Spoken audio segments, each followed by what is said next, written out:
todos. Estamos hoy en un seminario especial de la Academia de Biotecnología y el día de hoy tenemos a la doctora Keiko Shirai, quien nos acompaña para impartirnos el seminario titulado Bioconversión de fuentes renovables para la producción de biopolímeros y su transformación a materiales biodegradables. Voy a presentarles a la doctora Keiko. Ella es licenciada en Ingeniería Bioquímica Industrial, es maestra en biotecnología y doctora en ciencias biológicas y de la salud por la Universidad Autónoma Metropolitana.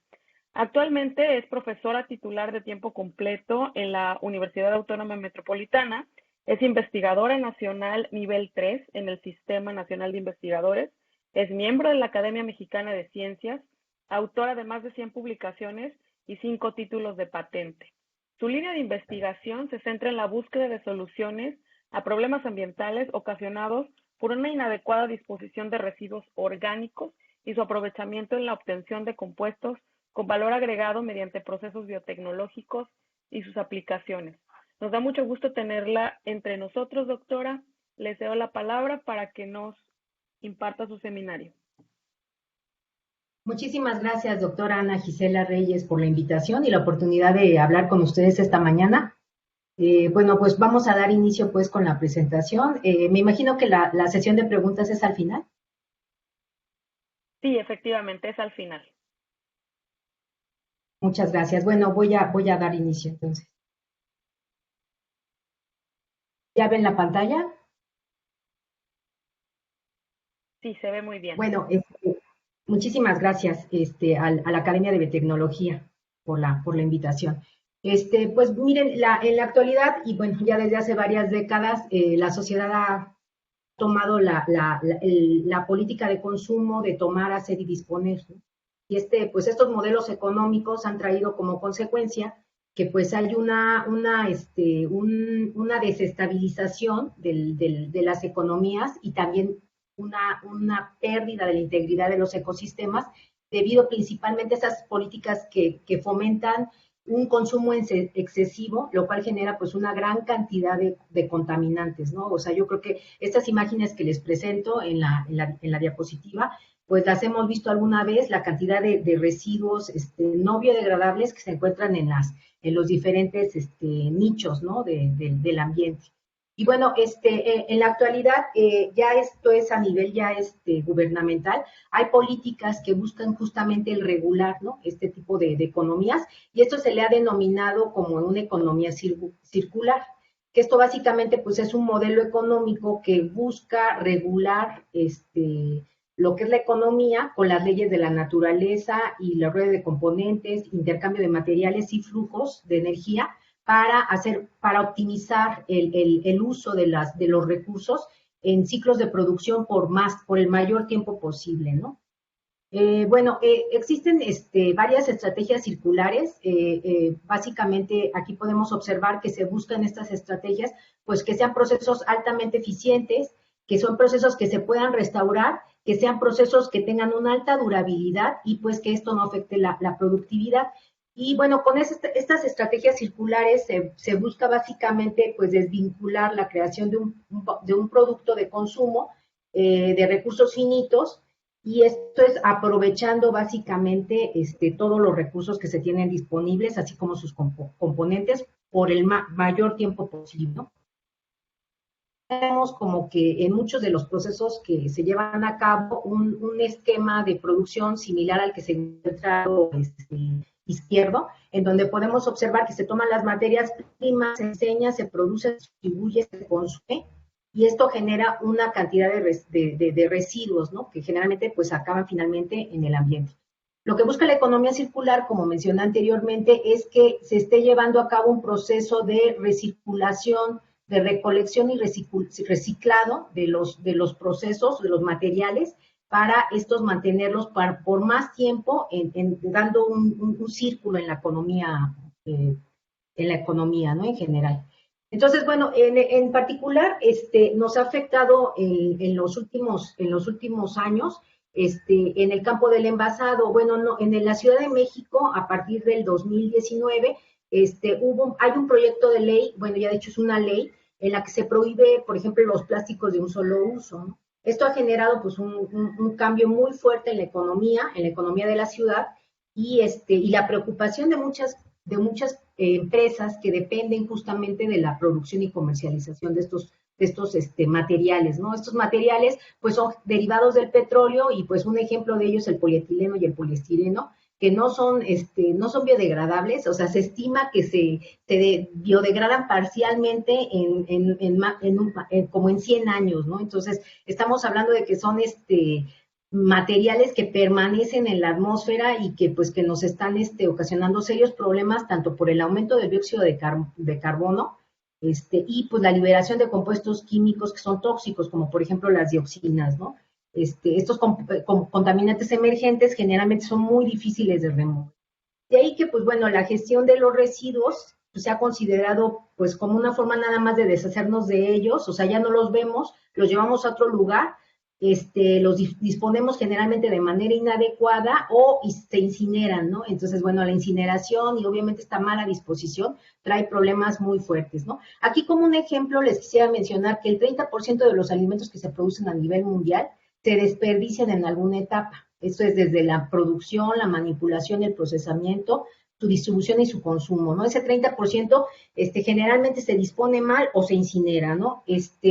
Bueno, aquí como una estrategia interesante es que todos estos materiales, estos residuos, por ejemplo, de la industria alimentaria o residuos agroindustriales, pueden tener cabida en procesos en los cuales es posible recuperar compuestos con valor agregado. Entre esos compuestos, pues se encuentran los biopolímeros. Estos biopolímeros hay de dos tipos en forma muy general. Estos son polímeros que tienen un origen natural, un origen biológico, y que los podemos clasificar en biodegradables y no biodegradables. Estos generalmente se producen a partir de fuentes renovables, a diferencia de los polímeros sintéticos, y bueno, generalmente van a ser constituyentes de organismos vivos. Un ejemplo de ellos son las proteínas y los áridos. Y bueno, otro tipo de biopolímeros son aquellos que se sintetizan por polimerización de compuestos que provienen de fuentes renovables. Un ejemplo, pues son todos los poliésteres, entre ellos, por ejemplo, el polihidroxialcanato o el poliláctido, que se obtiene a partir de la polimerización de un derivado del ácido láctico. Y bueno, estos biopolímeros pues van a tener esas características. Bueno, aquí les presento una tabla que más que nada es pues presentarles en forma muy general los diferentes tipos de biopolímeros con los cuales convivimos todo el tiempo, que serían, por ejemplo, proteínas, carbohidratos, y bueno, los polinucleótidos también están considerados como biopolímeros, y bueno, tienen diversas funciones fisiológicas que incluyen desde la protección hasta soporte mecánico, almacenamiento de energía o incluso síntesis proteica, ¿no? Estos biopolímeros, como mencionaba anteriormente, se producen a partir de síntesis química. Como uno de los que más se está comercializando es el poliláctido. Y bueno, como ya mencioné, son renovables y además son biocompatibles, transparentes, termoplásticos, y eso los hace que sean muy fáciles de procesar. Estos se obtienen a partir de subproductos agrícolas. De ahí se extrae el almidón, el cual posteriormente se hidroliza y mediante fermentación se produce el ácido láctico. Hay diversos trabajos en donde utilizan, por ejemplo, otros subproductos de la industria de alimentos, como por ejemplo suero de leche, para producir ácido láctico, y ya a partir del ácido láctico lo polimerizan en forma del poliláctido o el ácido poliláctico, y posteriormente pues ya se procesa en todos los diferentes morfologías o formas que normalmente encontramos en el mercado. Existen otro tipo de polisacáridos que por décadas o bueno, por muchísimo tiempo se han utilizado, como son los derivados de la celulosa. La celulosa pues es un polisacárido muy abundante en la naturaleza, es muy económico. Como desventajas va a tener que es cristalino, es fibroso y es insoluble. Eso ha limitado mucho sus aplicaciones, ¿no? Un ejemplo de los usos que tiene la celulosa, pues es el celofán, ¿no?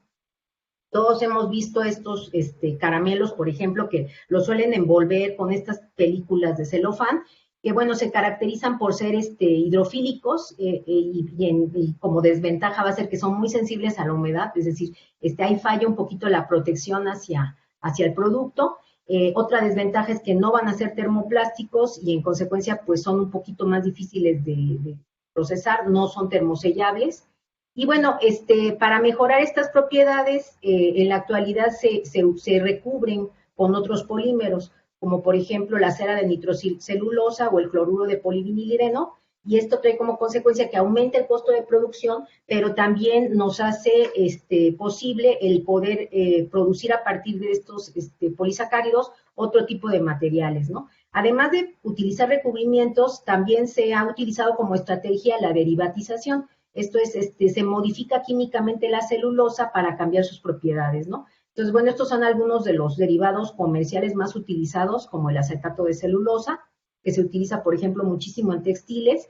Y bueno, estos materiales, al modificarse, ya sea por recubrimiento, por derivatización, es posible ya procesarlos como cualquier termoplástico y modificarlos o mejorarlos mediante la adición de un plastificante, ¿sí? Entonces, bueno, estos polisacáridos tienen pues una gran aplicación en la actualidad y sobre todo por lo que mencioné anteriormente del problema de los polímeros no biodegradables, ¿no? El almidón sería otro ejemplo, también va a ser muy económico, biodegradable, es hidrofílico, también es parcialmente cristalino, y bueno, nos permite producir películas estables. Generalmente lo que se hace es una gelatinización del almidón, lo que nos permite después plastificarlo en una extrusora y poder de ahí procesarlo para tener diferentes formas, ¿no?, del material. Para mejorar sus propiedades se le adiciona de algún polímero sintético, por ejemplo la policaprolactona o el polivinilalcohol. Estos dos ejemplos van a ser también biodegradables y son también compostables. Sin embargo, pues aquí afecta el costo, ¿no? Se tiende a incrementar el costo. Otra estrategia, nuevamente, es la modificación química. Sin embargo, aquí una de las principales desventajas es que cuando se modifica el almidón, con frecuencia se vulnera o se le quita la propiedad de biodegradación. Entonces, eso como que no es algo muy deseado, ¿no? De acuerdo a lo que hemos estado diciendo, ¿no? Existen biopolímeros que lo producen microorganismos, es decir, biopolímeros microbianos, y un buen ejemplo son los polihidroxialcanatos. Podemos encontrar en el mercado un producto registrado, que es uno de los más populares, que es el Biopol, y bueno, se caracteriza porque es biodegradable, es muy buen formador de películas y recubrimientos, es resistente al agua. Y pues bueno, ahí la desventaja que tenemos es que todavía los costos de producción son muy elevados, y esto es principalmente porque la escala de producción para la demanda que tiene el producto todavía no alcanzamos a cumplirla, ¿no? Por las limitaciones que tenemos de acuerdo a la fuente natural de la cual provienen, ¿no? Aquí tenemos, bueno, una imagen en donde se puede observar a Azotobacter vinelandi, y los gránulos de cómo va acumulando el polihidroxibutirato en este caso en forma de gránulos, ¿no? Estos posteriormente se extraen y ya se procesan en las diferentes formas como los ejemplos que presento ahí en la imagen. Otros biopolímeros que se producen por bioprocesos es la celulosa bacteriana. Bueno, esta tiene la gran ventaja de que no va a estar asociado a lignina, por lo cual es muchísimo más manejable.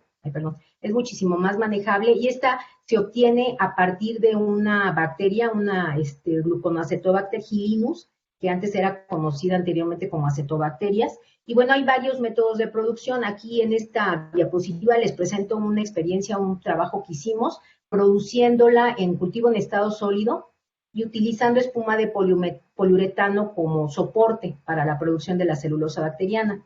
Este tipo de microorganismos utilizan como plantilla o como andamio el material que se esté empleando como soporte y la producen siguiendo como un patrón. En este caso fue la espuma de poliuretano, y se desarrolla la bacteria y va excretando la celulosa bacteriana. Posteriormente se elimina la bacteria y queda la celulosa con la forma, en este caso, de la espuma de poliuretano, ¿no?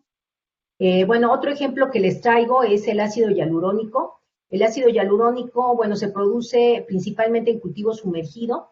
Y bueno, uno de los microorganismos que se emplea es el Streptococcus X subespecie Zoepidemicus, ácido hialurónico se utiliza muchísimo en cosmetología debido a ser tan hidrofílico y que es un excelente humectante, ¿no? Me voy a centrar en el resto de la plática en uno de los biopolímeros con los que hemos estado trabajando en los últimos 20 años, que sería la quitina y su derivado el quitosano. Este también se obtiene mediante bioprocesos y estos polímeros son muy abundantes en la naturaleza, digamos que son casi tan abundantes como la celulosa.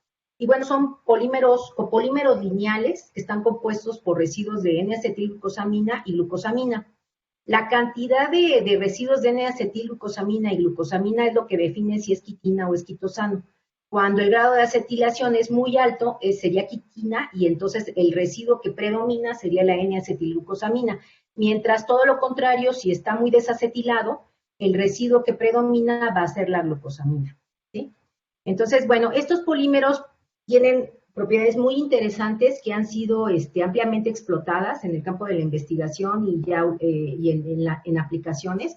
Y entre las propiedades particulares que va a tener es que es muy citocompatible, por lo que se ha utilizado para la preparación o recubrimiento de implantes, es para mejorar la biocompatibilidad. Es bioactivo, ya sea como biopolímero, pero también los derivados de hidrólisis como los oligosacáridos también van a ser bioactivos. Esta bioactividad va desde tener actividad antimicrobiana, cicatrizante, y bueno, hay estudios muy bien fundamentados que tiene también actividad anticancerígena, estos oligosacáridos que se producen a partir de la quitina. Es un biopolímero que en pH ácido, en el caso particular del quitosano, se convierte en un polímero policatiónico y esto es porque el grupo amino se protona y eso hace que el polímero en conjunto tenga una carga positiva y esto se ha utilizado muchísimo para la formación de complejos polielectrolitos y se utiliza, por ejemplo, para mejorar la adhesión de las células en ingeniería de tejidos, ¿no? También se utiliza para la formación de complejos metálicos, para hacer liberación controlada de apatitas y elementos traza. Y bueno, va a tener una funcionalidad, pues realmente prácticamente se le dice que es ilimitada porque en un momento dado es un polímero que es muy fácil de modificarlo químicamente y de ahí pues conferirle diferentes propiedades, ¿no? Bueno, este polímero lo podemos encontrar a partir de muchas fuentes. Un ejemplo van a ser los hongos. Comercialmente se extrae generalmente de crustáceos, pero los hongos tienen una gran potencialidad debido a que no son estacionales, a diferencia de los crustáceos. Es decir, mediante cultivo, mediante un bioproceso, podemos obtener de manera, o sea, decir, todo el año, quitina o quitosano, ¿no? En la actualidad ya hay empresas que se dedican a la comercialización de quitina y quitosano a partir de hongos, como sería la empresa Quitozyme y Quibio, ¿no? Este, bueno, tenemos también que la podemos obtener a partir de insectos, en general. Bueno, un ejemplo sería que se obtienen a partir de las cícadas o del gusano de la harina. Y bueno, tienen diferentes propiedades en cuanto a pesos moleculares, grado de acetilación, etcétera. Y bueno, van a tener en este caso ventajas y desventajas, ¿no? Una ventaja que va a tener la quitina o el quitosano.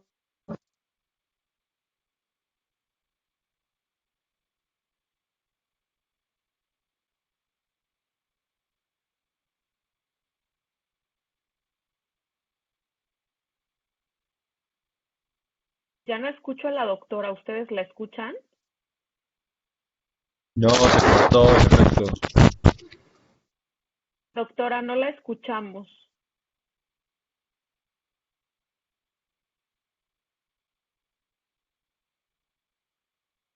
Doctora, doctora Keiko, no la escuchamos.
Tuvo unas fallas técnicas la doctora, me avisa que está tratando de reconectarse. Vamos a ser pacientes, una disculpa.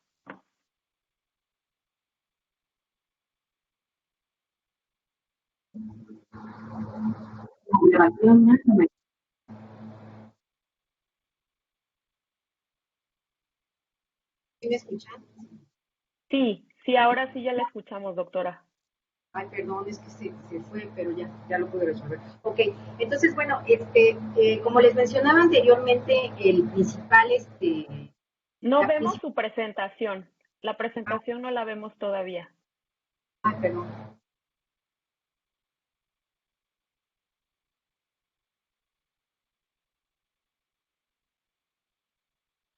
Ok, ya la deben de ver, ¿no? Sí. Sí. Ah, Sí. ok, perdón. Entonces, bueno, como les mencionaba, de manera comercial, la producción de quitina y quitosano se hace a partir de exoesqueleto de crustáceos. Tenemos una producción importante a partir de estos residuos. Bueno, de manera muy general, el proceso comercial se basa en el uso de álcalis y ácidos para ir purificando la quitina y ya posteriormente desacetilarla con hidróxido de sodio para obtener pues el quitosano, ¿no?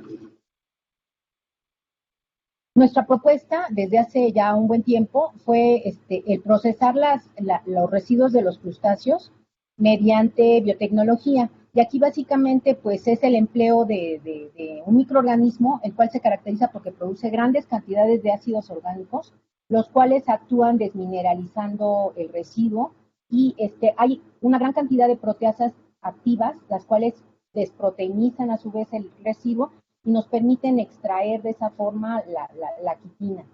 Este proceso tiene la característica que, a diferencia del proceso industrial, es posible obtener más de un producto, ¿no? En el proceso químico, debido a las características y a las concentraciones de los reactivos que se utiliza, pues no es posible recuperar, por ejemplo, las proteínas, los pigmentos, por supuesto que estos se destruyen durante el proceso, mientras que en el proceso biotecnológico podemos recuperar las proteínas en forma de hidrolizados proteicos, los cuales pues se utilizan tienen diversos usos, ¿no? Tanto alimentación animal como incluso humana. Tenemos que es posible recuperar pigmentos y bueno, además la quitina y posteriormente el quitosano. Entonces, bueno, la extracción biotecnológica de la quitina pues se va a caracterizar porque es de un manejo relativamente fácil, es un proceso muy simple, es rápido, sobre todo cuando hablamos de procesos enzimáticos. Ahorita en la siguiente diapositiva les voy a explicar rápidamente. Y bueno, son procesos que nos permiten controlarlo principalmente mediante la optimización de los parámetros del proceso como temperatura, pH, etcétera. Generalmente son procesos que se llevan a cabo prácticamente a temperatura ambiente, a diferencia de los procesos químicos, y el consumo, pues obviamente, de disolventes y reactivos en general, pues es sustancialmente menor. Y eso nos trae como consecuencia que el impacto ambiental es más bajo y también se reducen los costos. Es, por tanto, un proceso pues más verde, es más limpio, amistoso con el ambiente y pues es rentable, ¿no? Una opción que tenemos también como proceso biotecnológico son los métodos enzimáticos. Mediante el empleo de enzimas comerciales, es posible hacer este proceso de extracción de la quitina con la ventaja que es un proceso tan rápido como el químico, el industrial, ¿no? Que es una de las desventajas que tendría el proceso por fermentación. Bueno, en esta tabla, pues resumo algunas de las características y comparando con el proceso comercial, que sería el proceso químico. Y comparando con los procesos biotecnológicos que se basan en el empleo de microorganismos o de enzimas, ¿no? Algunos de ellos ya los mencioné, pero yo creo que una característica muy relevante es que la cantidad de agua que se emplea en el proceso químico es muy alta y eso trae como consecuencia pues que encarece un poco la localización de la planta. Ahí es un parámetro muy importante que deben de considerar, ¿no? La abundancia de agua y cuando ya vemos que cada vez hay menos agua en el planeta, y en cambio en el método biotecnológico, con ambos procesos, tanto microbianos como enzimáticos, pues se reduce el agua que se requiere hasta un 60%, ¿no? Los efluentes que salen de los procesos son mínimos y son biodegradables en el caso de los métodos biológicos o biotecnológicos, mientras que en el químico van a ser contaminantes. Ya les mencionaba del tiempo, y bueno, una característica muy importante es el peso molecular. En el método químico tienden a ser biopolímeros con un peso molecular muy bajo, mientras que en los métodos biotecnológicos podemos recuperar la quitina con un peso molecular casi como está en la naturaleza, y una cristalinidad también muy altas. Estas propiedades, tanto el peso molecular como la cristalinidad, nos van a permitir obtener derivados en los cuales podemos mejorar las propiedades mecánicas. Entre ellos, por ejemplo, las nanofibrillas de quitina. Estas tenemos un mayor rendimiento y estas tienen un amplio uso en diversas áreas, ¿no? Y de igual forma, además de nanofibrillas, podemos obtener nanocristales, que también ahorita les voy a presentar algunos ejemplos. Y bueno, como mencionaba, es posible también recuperar otros subproductos y eso hace que el costo pues disminuya y sea sean procesos mucho más rentables, ¿no? Bueno, como les mencionaba, finalmente la nanotecnología, bueno, se inspira en la naturaleza. La quitina en forma natural se va a encontrar en forma de nanofibrillas. Cuando aplicamos un proceso biotecnológico, que son procesos muchísimo más específicos, tanto en desmineralización, pero sobre todo en desproteinización, podemos recuperar las nanofibrillas de quitina con sus propiedades casi intactas, como se encuentra en la naturaleza, ¿no? Aquí les presento un trabajo que publicamos, en donde trabajamos con una quitina que se obtenía mediante fermentación. Esto fue una fermentación en cultivo en estado sólido con 2 microorganismos, Lactobacillus y Rhizopus oligosporus. Ambos son GRAS, o sea, generalmente reconocidos como seguros, y van a tener las características que ya los mencioné de alto peso molecular y alta cristalinidad. Y fue posible obtener las nanofibrillas de quitina mediante un tratamiento mecánico posterior. Bueno, esto es más o menos ahí el proceso de una manera más resumida. Y bueno, además, en este proceso se obtuvieron hidrolizados proteicos y astaxantina, ¿no? Bueno, aquí tenemos que las nanofibrillas que se extraen de manera biológica, como les mencionaba, pues mantienen su cristalinidad. Esto es debido a que hay una fuerte interacción de los puentes de hidrógeno entre las moléculas de quitina, y esto pues incrementa la cristalinidad del polímero. Esto puede ser aprovechado para la obtención de estos derivados como las nanofibrillas de quitina o los nanowhiskers, ¿no? Los nanocristales, ¿no? Entonces, bueno, aquí podemos observar las nanofibrillas. Y bueno, aquí en el lado izquierdo de la imagen pueden observar las micrografías SEM de las nanofibrillas en suspensión, y en el lado derecho cuando se encuentran en forma de película. Esto es, se aplicaron, además de del proceso mecánico que mencioné, se aplicó sonicación, ¿no? Para mejorar un poquito la dispersión, ¿no? Entonces podemos observar las nanofibrillas en ambos casos. Y bueno, estas tienen grandes aplicaciones, por ejemplo, en materiales, en optoeléctrica. Se utiliza, por ejemplo, para hacer las pantallas LED. Se utilizan este tipo de materiales, y bueno, esto es porque tienen muy buena transmisión y son transparentes, ¿no? Entonces, bueno, nosotros las empleamos en el área de alimentos para la formulación de recubrimientos. Entonces, bueno, aquí formulamos recubrimientos para proteger a algunos frutos que son susceptibles a la oxidación, como es el lichi y el rambután, y también lo aplicamos en cactáceas. Entonces, bueno, aquí recuperamos estas nanofibrillas, las modificamos con hidroxipropilmetilcelulosa, y de ahí obtuvimos también un composito con quitosano, y nos sirvió para microencapsular aceite de neem y que se fuera liberando de manera controlada en el fruto, ¿no? Uno de los componentes del NIM que tiene actividad antioxidante y antimicrobiana es la azadiractina. Y bueno, aquí se hicieron se presentan 2 formulaciones en donde se observa que a lo largo del tiempo de almacenamiento en este caso la pitaya, se fue liberando la azadiractina, lo cual permitió que el producto se mantuviera sin contaminación microbiana y no se oxidara, ¿no? Bueno, otras aplicaciones que hemos hecho es la conservación de alimentos, básicamente la preparación de materiales de embalaje, ¿no? Aquí les presento un trabajo hace un tiempo, en donde lo que hicimos fue hacer un material, hicimos una modificación, un injerto con otro polímero, y estos polímeros tenían propiedades mecánicas pues muchísimo mejores que con el quitosano solo, y posteriormente lo utilizamos para hacer películas plásticas y con eso proteger queso fresco. Y bueno, utilizamos como microorganismo, bueno, este tipo de productos tienen problemas de contaminación por Listeria monocytogenes. Entonces, bueno, durante el estudio que se realizó, envolviendo estos productos con el material, se observó que había una inhibición del crecimiento de Listeria monocytogenes. Esto es, pues se inocularon los quesos con Listeria monocytogenes, y lo que se observó es que después del tiempo de almacenamiento con el material había inhibición del crecimiento de este microorganismo, ¿no? Entonces, bueno, ahí tiene un ejemplo de una aplicación. Los hemos utilizado también para la elaboración de sistemas de andamiaje para soportar células humanas, y esto es principalmente para tratamiento de quemaduras, ¿no? Esto lo hicimos en colaboración con el Instituto Nacional de Rehabilitación. Y bueno, el material que se obtuvo fue un complejo polielectrolito de quitosano y alginato, que contenía un gel de aloe vera, y bueno, aquí podemos ver en la micrografía la morfología del complejo polielectrolito.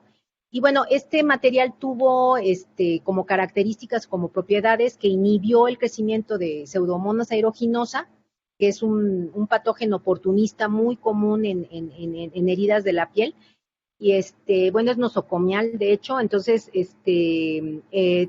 lo utilizamos como un microorganismo para observar la efectividad del material en inhibirlo, ¿no?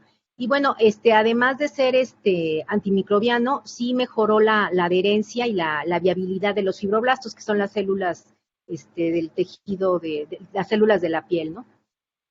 Bueno, además de este trabajo, probamos también nanowhiskers de quitina o nanocristales de quitina, los cuales fueron adicionados a un material en donde se hizo un injerto de quitosano y ácido poliláctido, y adicionado con estos nanowhiskers de quitina para ver cómo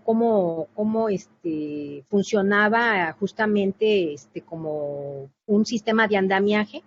Y bueno, aquí nuevamente se probó con Pseudomonas aeruginosa su capacidad antimicrobiana. Y bueno, aquí podemos observar cómo no afecta la viabilidad, ¿no?, de los fibroblastos. Esto fue haciendo pruebas de viabilidad con la calceína, y bueno, pues prácticamente tuvimos muy buena viabilidad de los fibroblastos con el material, y la actividad antimicrobiana pues fue bastante relevante, ¿no? Bueno, otras de las aplicaciones que tienen estos biopolímeros sería en el tratamiento de agua y tratamiento de aguas residuales. El quitosano pues es un polímero que, como mencioné anteriormente, al ser policatiónico, se ha ampliado desde hace ya varias décadas en el tratamiento de aguas residuales, y es que es un buen floculante, ¿no? Al interactuar con compuestos que están cargados negativamente, precipita estos materiales, y de esta forma pues purifica o los elimina del agua que se quiera tratar, ¿no? Sin embargo, va a tener como desventaja que al ser disuelto a pH ácido, el campo de aplicación es un tanto limitada, ya que no se puede utilizar en efluentes que tengan un pH ácido, por ejemplo. Pues por tal razón, lo que se buscó es hacer un composito en el cual no tuviéramos esa desventaja y poder ampliar el pH de uso, de aplicación del material.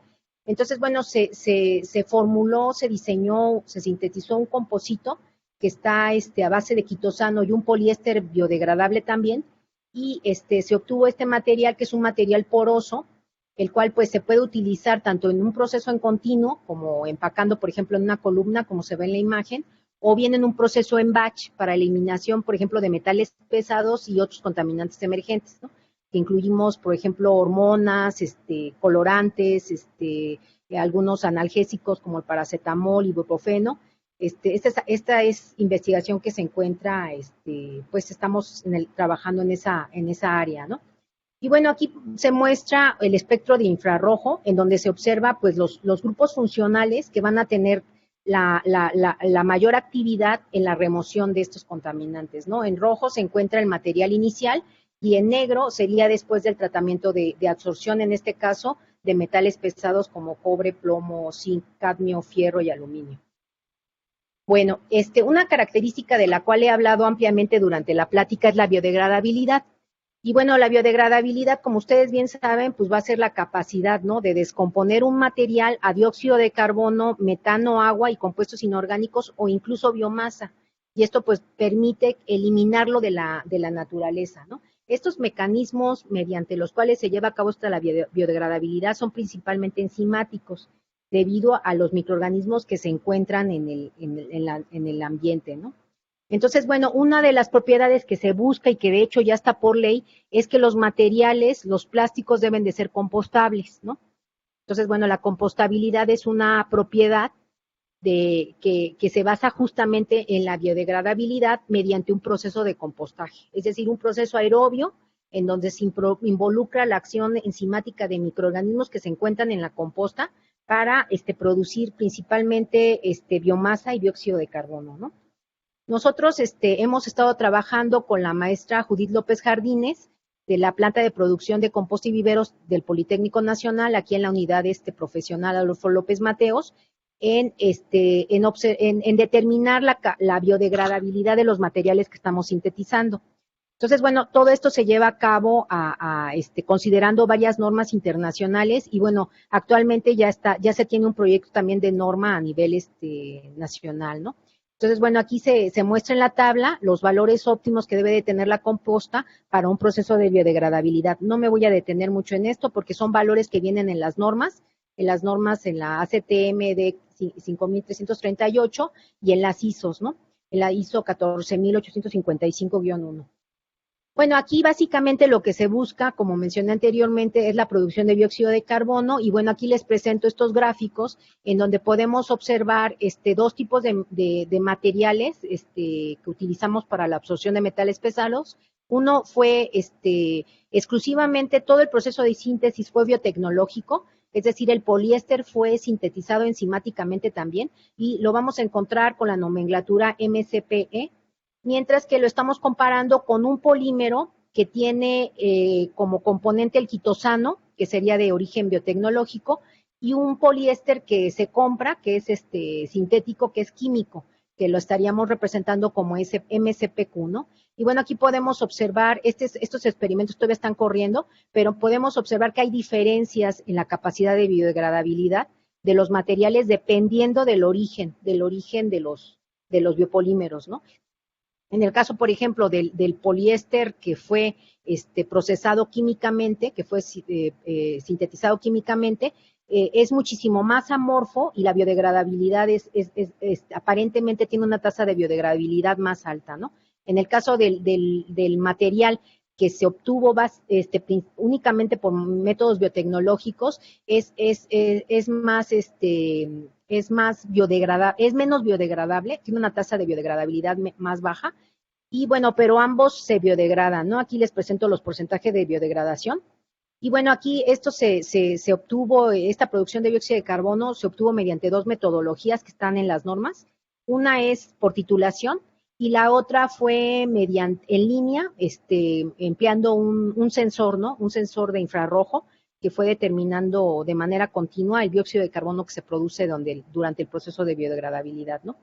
Entonces, bueno, aquí se presenta el caso de la Q sería quitosano, tiene un porcentaje de biodegradabilidad hasta los 120 días de 43.5%, y los diferentes materiales, ¿no? El que es enzimático, 60.5% a los 120 días, y el químico de 44.4 a los casi 80 días, ¿sí? Entonces, bueno, esto fue por pérdida de masa, ya directamente y con base en la ISO 16929. Y bueno, aquí esto es en el proceso de compostabilidad en planta piloto, Y bueno, aquí se reporta lo que es la temperatura, cómo se mantuvo de manera bastante controlada en el proceso de compostabilidad. Y bueno, aquí podemos ver que la pérdida de masa también se ve afectada dependiendo del origen, si es enzimático o químico, del poliéster que se utilizó para hacer el material. ¿Sí? Entonces, por ejemplo, en el caso del enzimático tenemos una pérdida de masa del 64%, mientras que en el químico del 76%. Bueno, es una evidencia visual, esto es hasta los 3 meses, cómo se fue llevando a cabo este proceso de biodegradabilidad en el proceso de compostaje. Y bueno, estas son algunas micrografías de los materiales. Esto es al inicio del experimento de compostabilidad.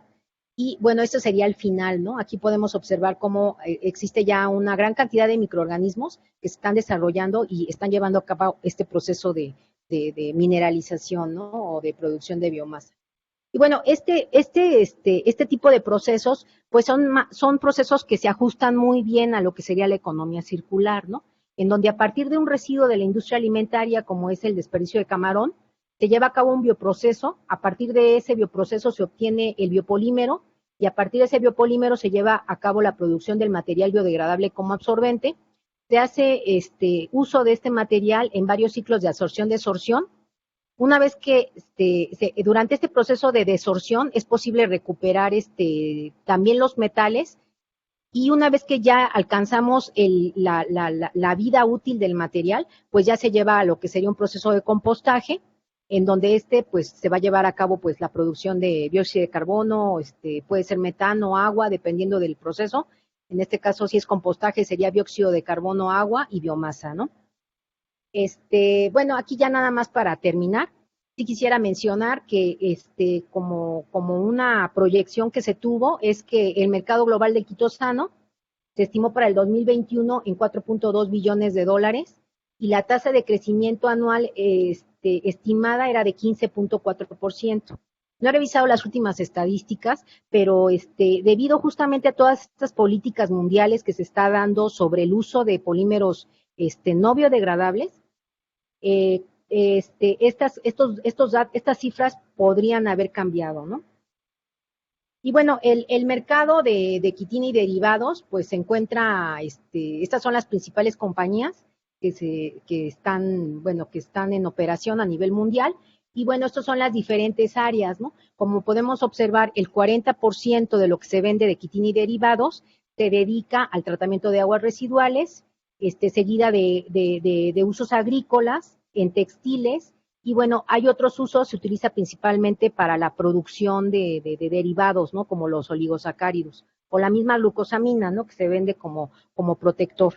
Sí, entonces, bueno, como conclusiones, ya tendremos que, bueno, los procesos biotecnológicos nos permiten emplear estos desechos agroindustriales y de alimentos, reintegrando, reciclando estos residuos como materias primas. Esto es para el diseño y producción de nuevos productos, y con ello pues es factible mantenerlos en uso durante más tiempo y cumplir con una estrategia de economía circular, ¿no? Pues ya he mencionado que son procesos de bajo consumo de energía y agua, y pues hay menor consumo de reactivos corrosivos, y aunque tienen un origen muy humilde, que son en basura, podemos observar que el campo de aplicaciones es muy amplio, ¿no?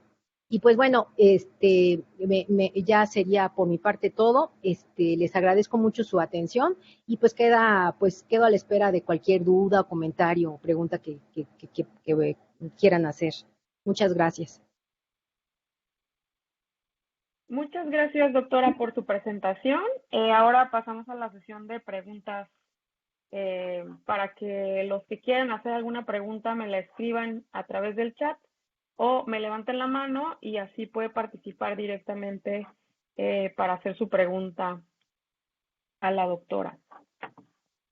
Es muy interesante, doctora, cómo es que es importante desarrollar este tipo de procesos, sobre todo porque los nuevos reportes apuntan a que ya han encontrado hasta microplásticos en placenta humana o en torrentes sanguíneos. Yo vi unos artículos que me impactaron y dije, no puede ser, o sea, tenemos que hacer algo. Y yo creo que este tipo de alternativas pudieran abonar un poco ¿no? A la solución de estos problemas. Sí, Tenemos una así es, manita doctora. levantada. Tenemos una manita levantada. Sí, Doctora Rojo, adelante. Hola, buenos días, doctora Keiko. Muchísimas gracias por su presentación. Estoy impresionada con el avance de este trabajo, hasta dónde está así, llegando, doctora. ¿no? A incidir a políticas públicas. Muchas felicidades por eso. Yo tengo una pregunta porque es un poco mi campo de investigación. Es Sí, sobre doctora. el proceso enzimático que utiliza Sí, para la desproteinización. sí. Los camarones tienen enzimas, ¿no? Endógenas.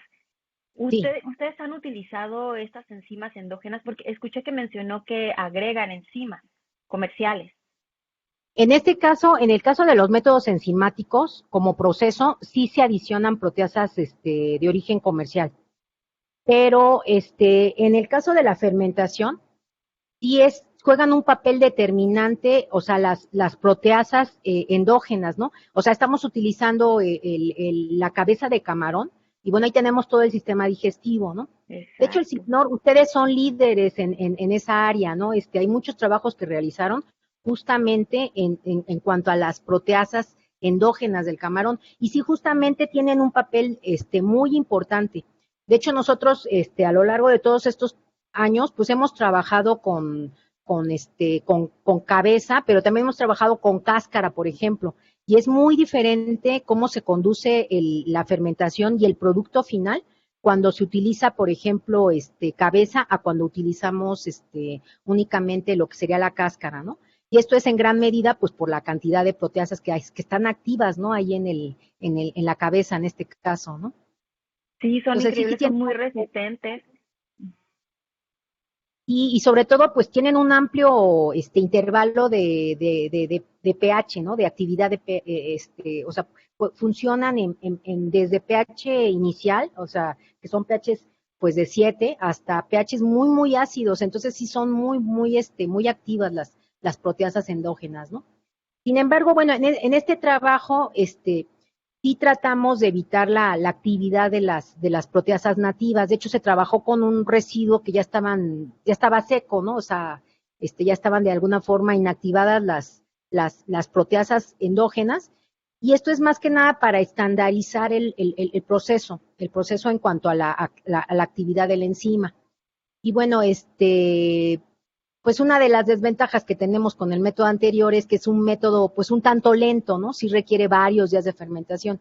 Y en este proceso enzimático, controlando bien la actividad de la enzima bajo ciertas condiciones, pues sí, sí lo podemos hacer en cuestión de horas, ¿no? Como un proceso químico, ¿no? Entonces es una ventaja, ¿no? Sin embargo, pues sí las proteasas endógenas, sí son muy, muy activas, ¿no? Digo, aquí una opción sería no utilizar proteasas comerciales y utilizar, por ejemplo, las proteasas endógenas, ¿no? Nada más que sí habría que, pues, extraerlas, purificarlas y estabilizarlas, ¿no? Para poderlas emplear en el proceso, doctora, creo yo. Ay, claro. Sí, sí, sí. Algo así me imaginé que habría que hacer un previo proceso de al menos una extracción, aunque sea un paso, ¿no?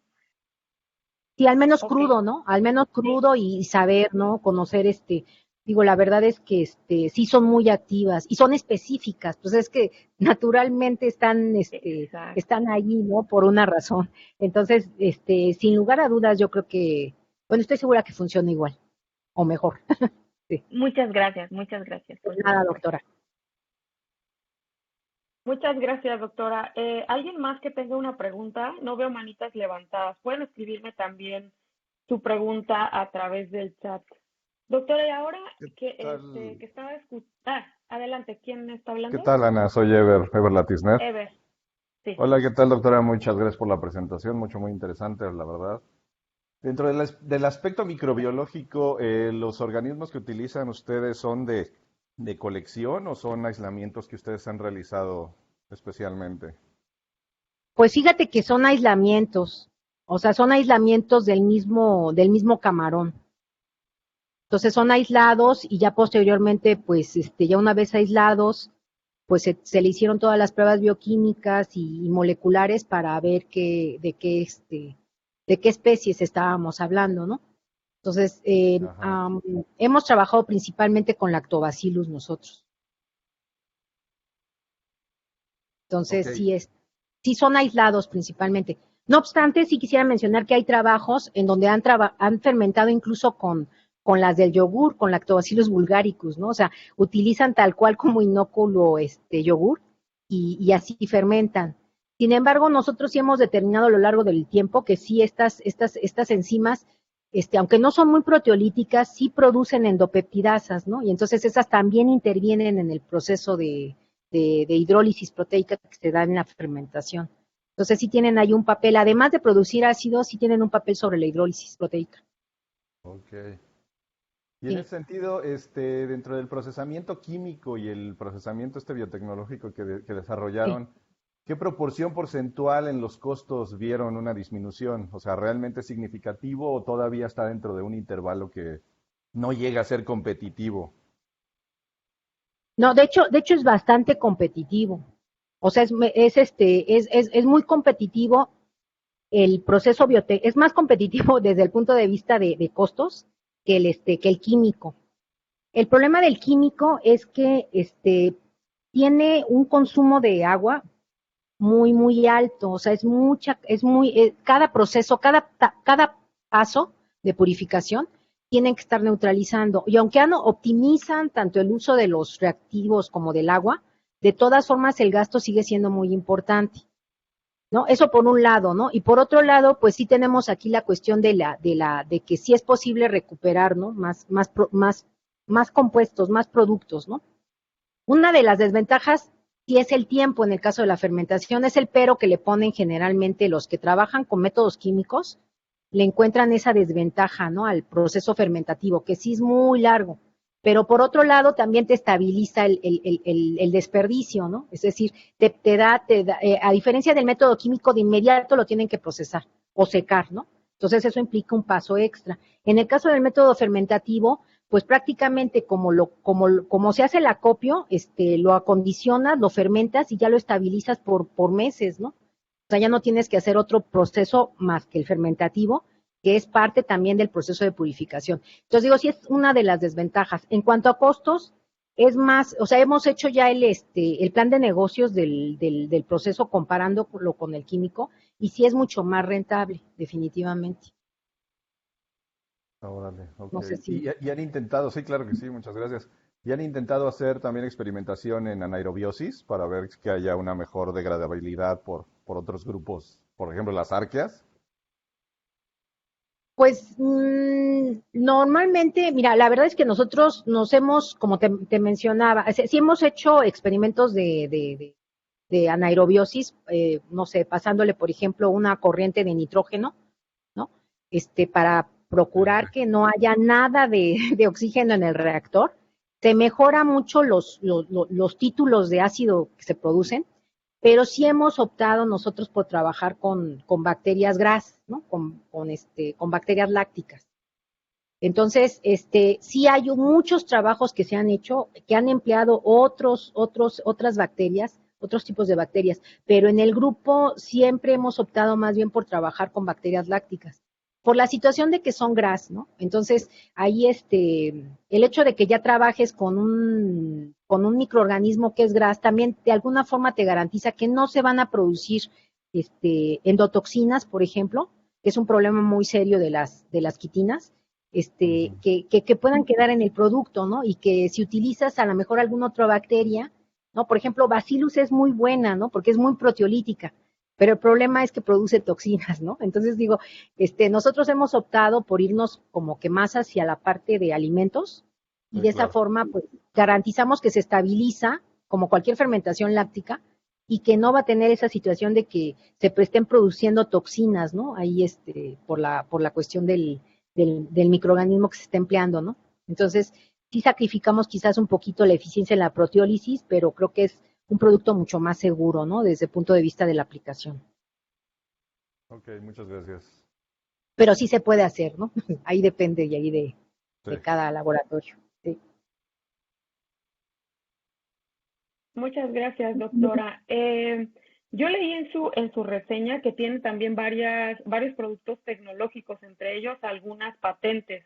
De estas Sí, patentes que ustedes han logrado, ¿hay alguno de estos procesos que se esté utilizando de manera comercial. comercial o que sí? Mira, hicimos una transferencia de tecnología ya hace un buen tiempo. Sin embargo, no siguió en el mercado.